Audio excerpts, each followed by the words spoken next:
யாவரும் உட்காருங்க. இப்போது ஒரு அனுபவ சாட்சி sister Kavitha. Testimony by Sister Kavita. సోదరి కవిత మన మధ్యలో తన అనుభవ సాక్ష్యమును పంచుకుంటారు. Glory be to God. దేవునికి మహిమ ఉండావదాక. దేవునికి మహిమ కలుగును గాక. I praise and thank my God for giving this privilege to once again glorify his highly exalted name in the midst of the saints and the children of God.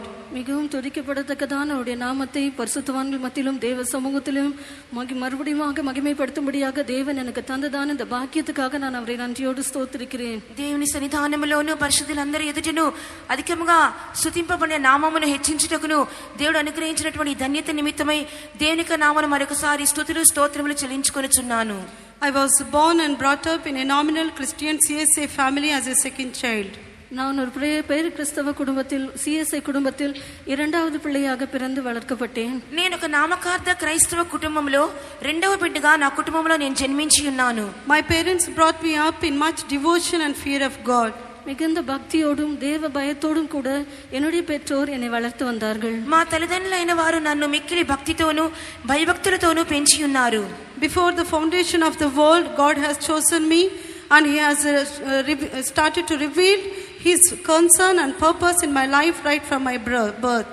உலக தோற்றத்துக்கு முன்பாகவே தேவன் என்னை தெரிந்து கொண்டார். என்னுடைய பிறப்பின் முதல் கொண்டே என்னை குறித்ததான அவருடைய திட்டத்தையும் நோக்கத்தையும் அவர் எனக்கு வெளிப்படுத்த துவங்கி இருந்தார். జగత్ పునాది వేయబడక మునిపే ప్రభువు నన్ను ఏర్పరచుకొని ఉన్నారు. ఆ దినం మొదలుకొని కొనసాగించి తన ఉద్దేశమును దేవుడు నా జీవితంలో జ్ఞాపకం చేయించు నెరవేర్చుచునే వచ్చి ఉన్నారు. When I was a 3-day-old baby infant, my mother got evil possessed and she tried to kill me.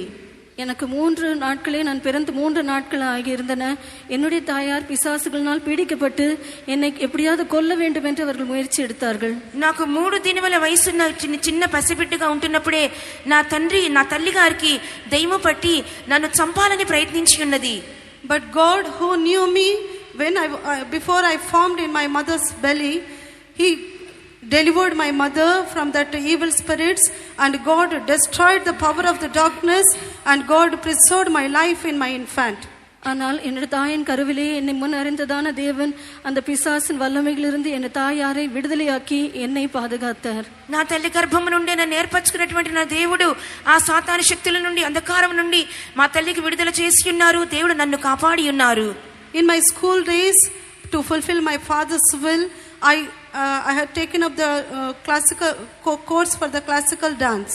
என்னுடைய பள்ளி நாட்களிலே என்னுடைய தகப்பனின் விருப்பத்தை நிறைவேற்ற வேண்டும் என்பதற்காக பரதநாட்டியம் நான் கற்றுக்கொள்ள ஆரம்பித்தேன். నా యొక్క పాఠశాల విద్యాభ్యాసమందు నా తండ్రి గారి చిత్తము నేను చేయ నిమిత్తమై భరతనాట్యం అనే క్లాసులకు నేను చేరి ఉన్నాను. But because it is not the will of God, all of a sudden my 2 feet became paralyzed. ஆனால் அது தேவ சித்தம் இல்லாத ஒன்றாக இருந்தபடினால் திடீரென்று என்னுடைய 2 கால்களும் செயலிழந்து போயின. కానీ అది దేవుని చిత్తము కానందువలన నా 2 కాళ్ళు కూడా పక్షవాతం వచ్చిన విధముగా అయిపోయాను. I couldn't able to sit, stand, walk and run. என்னால் உட்காரவோ நிற்கவோ நடக்கவோ ஓடவோ முடியாமல் ஆயிற்று. నేను కూర్చునలేను, నిలబడలేను, నడవలేను, పరిగెత్తలేను. But God who wants to fulfill his plan and purpose in my life, God has stretched forth his hand, and by the prayers of many, God has healed my 2 feet. ஆனால் என் தம்முடைய நோக்கத்தையும் திட்டத்தையும் என்னில் நிறைவேற்ற விரும்பியதான தேவன் அநேகருடைய ஜெபத்தை கேட்டு என்னுடைய 2 கால்களிலும் சுகத்தை தந்தார். ఆయనను దేవుడు తన ఉద్దేశమును తన సంకల్పమును నాలో నెరవేర్చు నిమిత్తము అనేకుల ప్రార్థన మూలముగా దేవుడు నా 2 కాళ్ళను స్వస్థపరిచి ఉన్నారు. Today I am standing in the midst of you because of the miraculous healing power of Jesus. தேவனுடைய அற்புதமான வல்லமையான சுகமாக்கும் இயேசுவின் வல்லமையினால் நான் இன்று உங்களுடைய மத்தியிலே நின்று கொண்டிருக்கிறேன். దేవుడి యొక్క అద్భుతమైన శక్తివంతమైన స్వస్థపరచు శక్తి ద్వారానే నేను ఇప్పుడు మీ మధ్య నిలబడగలుగుతున్నాను. In my youth age, my life was filled with world and worldly passions.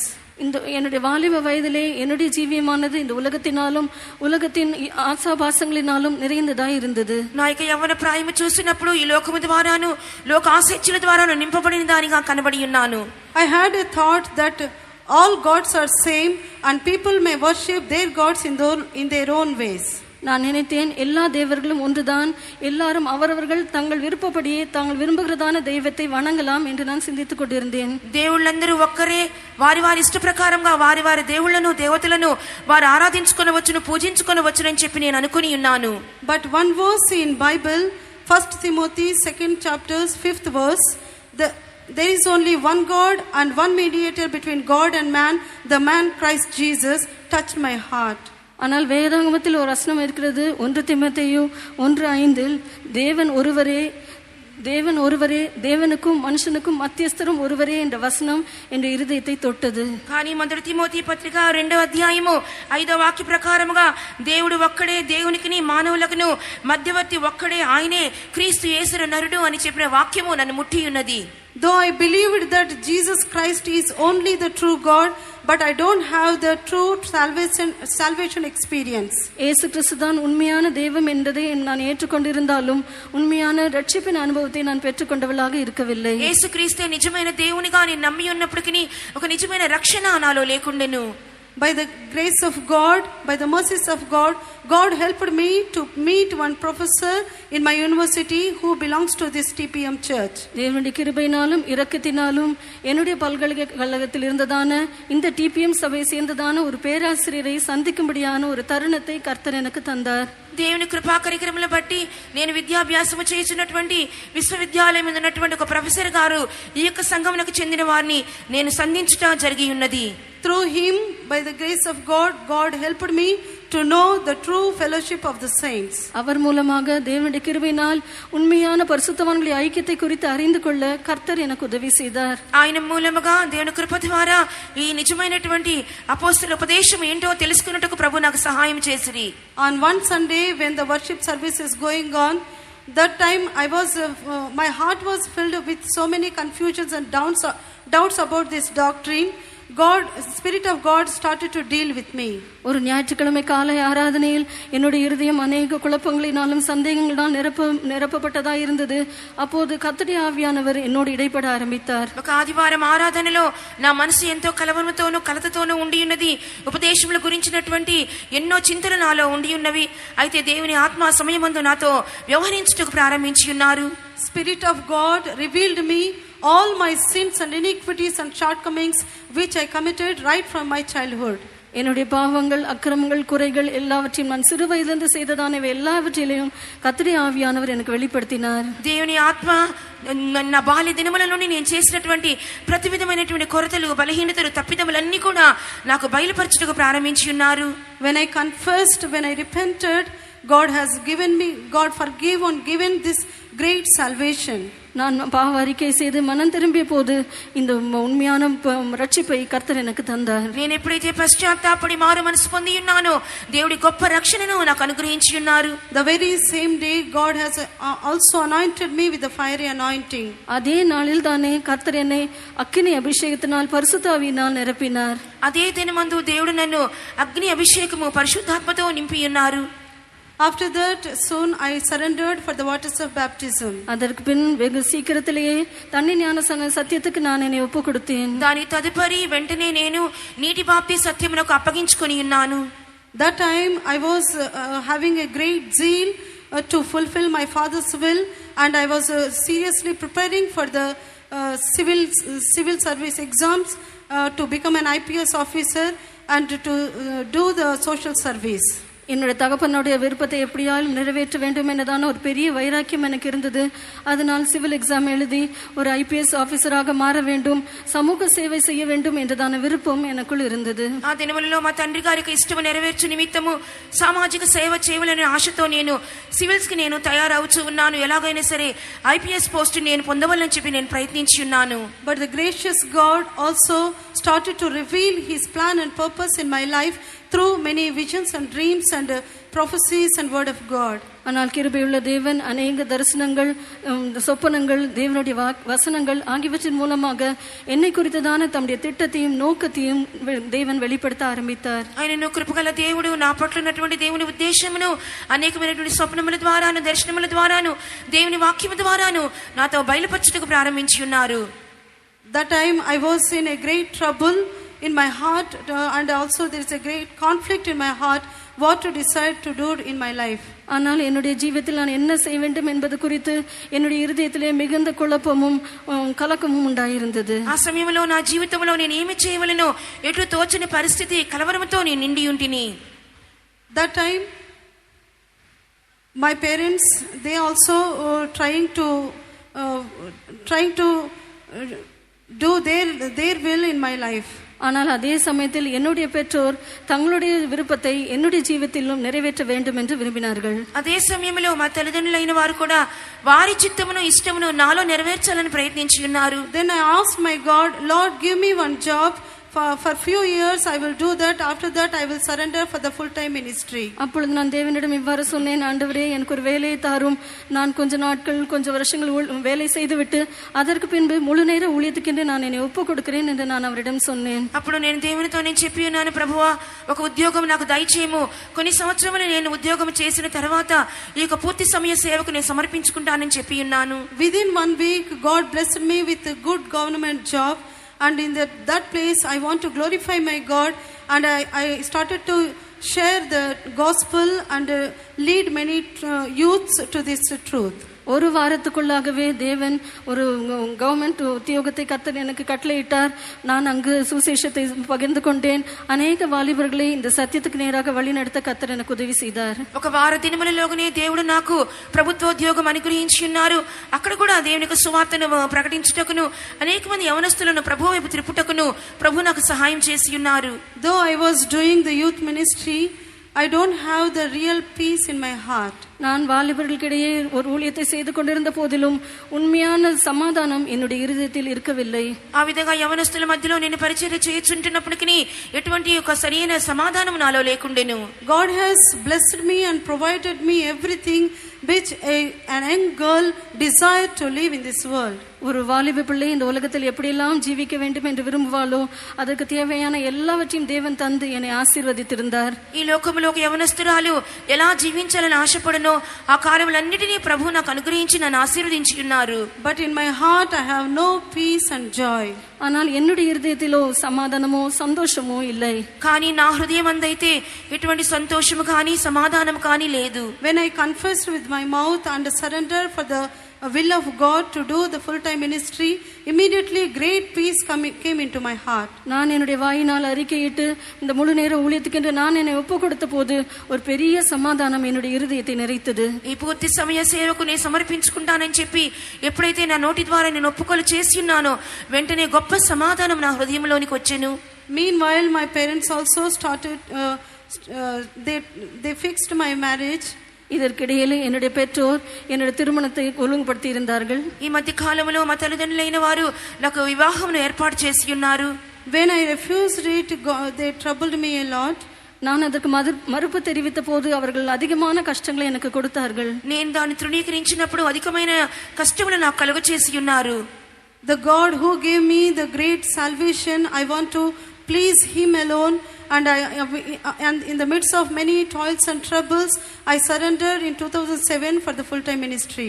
எத்தனையோ போராட்டங்கள் எத்தனையோ சோதனைகள் மத்தியிலே என் தேவனை நான் பிரியப்படுத்த விரும்பினேன். 2007 ஆண்டு நான் இந்த முழு நேர ஊழியத்துக்கென்று நான் என்னை ஒப்பு கொடுத்தேன். ఈ గొప్ప రక్షణ అనుగ్రహించినటువంటి దేవుని మాత్రమే సంతోషపరచాలని ఆశపడి ఉన్నాను. ఎన్నో శోధనలు ఇబ్బందుల మధ్యలో కూడా 2007 సంవత్సరం మందు ఈ ఘనమైన సేవకు సమర్పించుకోవడానికి ప్రభు నాకు సహాయం చేసి ఉన్నారు.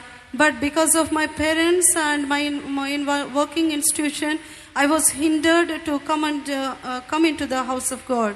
ஆனால் என்னுடைய பெற்றோர் மூலமாகவும் நான் வேலை செய்ததான் நிறுவனத்தின் மூலமாகவும் தேவனுடைய வீட்டுக்கு வர முடியாமல் நான் தடை செய்யப்பட்டிருந்தேன். అయినను నాకు తల్లిదండ్రుల మూలముగాను నేను పని చేయించినటువంటి స్థలములో ఉన్నటువంటి అధికారుల మూలముగాను ఈ యొక్క దేవునికి ఇంటిలోని కాలు పెట్టుటకు నేను ఎంతగానో ఆటంకపరచబడి ఉన్నాను. When I was discouraged, God showed me one vision. நான் అధైర్యపట్టిருந்தదాన அந்த సమయத்தில் தேவன் எனக்கு ஒரு దర్శనத்தை தந்தார். ఆ విధంగా అధైర్యపడిన సమయంలో దేవుడు నాకు ఒక దర్శనమును అనుగ్రహించి ఉన్నారు. In that vision, Saint Paul and Saint Silas and also many other saints came into me. அந்த దర్శనத்தில் பரிசுத்த பவுலும் மற்றும் अनेक பரிசுத்தவான்களும் இடத்தில் வந்தார்கள். ఆ యొక్క దర్శనమందు పరిశుద్ధులైన పౌలు, శీల మరియు ఇతరటువంటి పరిశుద్ధులు నా కలలో నేను చూసి ఉన్నాను. Saint Paul, he said, you belongs to God, God alone. பரிசுத்த பவுல் விதமாக சொன்னார், நீ தேவனுக்கு மட்டுமே சொந்தம். పరిశుద్ధులైన పౌలు ఈ విధంగా చెప్పి ఉన్నాడు, నీవు దేవునికి మాత్రమే స్వంతము అని చెప్పి ఉన్నారు. This is an eternal covenant with God. இது நீ தேவனோடு செய்திருக்கும் நித்திய உடன்படிக்கையாக இருக்கிறது. ఇది నీవు దేవునితో చేయించినటువంటి నిత్య నిబంధన అని ఉన్నారు. You have no divorce. உனக்கு விவாகரத்து இல்லை. నీకు ఎటువంటి విడాకులు లేవు. It is decided, it is fixed and finished. இது தீர்மானிக்கப்பட்ட ஒன்று, ஒழுங்குபடுத்தப்பட்ட ஒன்று, முடிவு செய்யப்பட்ட ஒன்றாக இருக்கிறது. ఇది తీర్మానం చేయబడి ఉన్నది, క్రమీకరించబడి ఉన్నది, ఇది స్థిరపరచబడి ఉన్నది. Soon after this vision, at the right time, God has delivered me from all the hindrances and brought me into the house of God. இந்த தரிசனத்தை தேவன் எனக்கு தந்த பின்பு எல்லா தடைகளையும் மாற்றி சரியான சமயத்தில் கர்த்தர் தம்முடைய வீட்டுக்கு என்னை கொண்டு வந்தார். ఈ దర్శనం దేవుడు ఇచ్చిన తర్వాత దేవుడు ఆటంకములన్నీ తొలగించి వేసి సరైన సమయమునకు దేవుని ఇంటిలోనికి ప్రభు చేర్చి ఉన్నారు. Before I end my testimony, I would like to give a small advice to the youngsters who are gathered here. என்னுடைய சாட்சியை முடிப்பதற்கு முன்பாக இங்கு கூடி வந்திருக்கதான வாலிபர்களுக்கு ஒரு சிறிய ஆலோசனை கொடுக்க விரும்புகிறேன். నా సాక్ష్యమును ముగించడానికి ముందుగా ఇక్కడ చేరినటువంటి యవనస్తులకు ఒక చిన్న సలహా ఇవ్వాలని కోరుచున్నాను. As you all know, the days are evil. நீங்கள் எல்லாரும் அறிந்திருக்கிறபடி இந்த நாட்கள் பொல்லாதவைகளாக இருக்கின்றன. మీ అందరికీ తెలిసిన విధంగా ప్రస్తుత దినములు దుర్దినములుగా కనబడుచున్నవి. The coming of the Lord is very nigh. கர்த்தருடைய வருகை மிகவும் சமீபமாக இருக்கிறது. ప్రభు రాకడ మిక్కిలి ఆసన్నము. Please seek and find out what the plan and purpose of God in your life and try to do that. உங்களை குறித்ததான தேவனுடைய திட்டம் என்ன, சித்தம் என்ன என்பதை கண்டுபிடித்து அதை உங்களுடைய ஜீவிதத்தில் நிறைவேற்றுங்கள். మిమ్మల్ని గురించినటువంటి దేవుని చిత్తమేదో, దేవుని ఉద్దేశమేదో గ్రహించుకొని దానినే చేయుడి. Come and join in the army of Christ and fight to establish the kingdom of God in this world. கிறிஸ்துவின் ராணுவத்தில் சேர்ந்து கொண்டு தேவனுடைய ராஜ்யத்தை இந்த உலகத்திலே ஸ்திரப்படுத்துங்கள். క్రీస్తు సైన్యంలో చేర్చబడి దేవుని రాజ్యముని భూలోకములో స్థాపించుడి. Please uphold me in your valuable prayers that I should be seen in Zion and live with my beloved Jesus forever. நான் சியோனில் காணப்படும்படியாகவும் என்னுடைய அருமையான இயேசுவோடு என்றென்றைக்கும் இருக்கும்படியாகவும் உங்களுடைய விலையேற பெற்ற ஜெபங்களிலே எனக்காக ஜெபித்துக் கொள்ளும்படியாக கேட்டுக்கொள்கிறேன். నేను సియోన్లో కనబడే నిమిత్తము, నా ప్రియమైన యేసుతో నేను ఉండే నిమిత్తము మీ విలువైన ప్రార్థనలో నన్ను జ్ఞాపకం చేసుకునమని నేను కోరుచున్నాను. Giving all glory, honor and praises unto God and God alone, I end up my testimony. Praise the Lord. தேவனுக்கு மாத்திரமே எல்லா துதியும் கனத்தையும் மகிமையும் செலுத்தி நான் என்னுடைய சாட்சியை முடிக்கிறேன். கர்த்தருக்கு ஸ்தோத்திரம். దేవునికి మాత్రమే సమస్త స్తుతి ఘనత మహిమ చెల్లించుచు నా సాక్ష్యమును ముగించుకొనుచున్నాను. దేవునికి స్తోత్రములు. கிருபையால் அவருக்கு தந்த மேன்மையான ரட்சிப்புக்காகவும் சிறு வயதிலே வந்த மரணத்திலிருந்து தேவன் விடுவித்தபடியினாலும் வியாதியிலிருந்து விடுவித்தபடியினாலும் எல்லா இக்கட்டிலிருந்து விடுவித்து மகிமையான ஊழியத்துக்கு தேவன் கொண்டு வந்து இம்மட்டும் தேவனுடைய வீட்டில் ஊழியம் செய்ய தேவன் பாராட்டின எல்லா கிருபைகளுக்காக நாம் யாவரும் கரங்களை உயர்த்தி நன்றியுடன் கர்த்தரை ஸ்தோத்திரம் பண்ணுவோம். Graciously for this great salvation the Lord had given her, for the Lord having delivered her from death and sickness, the Lord having brought her to this glorious ministry, and for all the benefits that the Lord has done in our lives. Gratefully let us lift up our hands and praise God. కృప ద్వారా దేవుడు తన జీవితంలో చిన్న వయసులోనే మరణాన్ని తప్పించి ఉన్నారు, అనేకమైనటువంటి వ్యాధుల నుండి విడిపించి ఉన్నారు. దేవుడు అనేకమైనటువంటి ఆటంకములను కొట్టివేసి ఈ ఘనమైన సేవలకు తీసుకుని వచ్చి ఉన్నారు. ఆమె జీవితంలో దేవుడు చేసినటువంటి మేలన్నిటి కొరకై కృతజ్ఞతతో దేవుని స్తోత్రించుదాము. సోదరం సోదరం సోదరం సోదరం సోదరం సోదరం సోదరం సోదరం సోదరం సోదరం సోదరం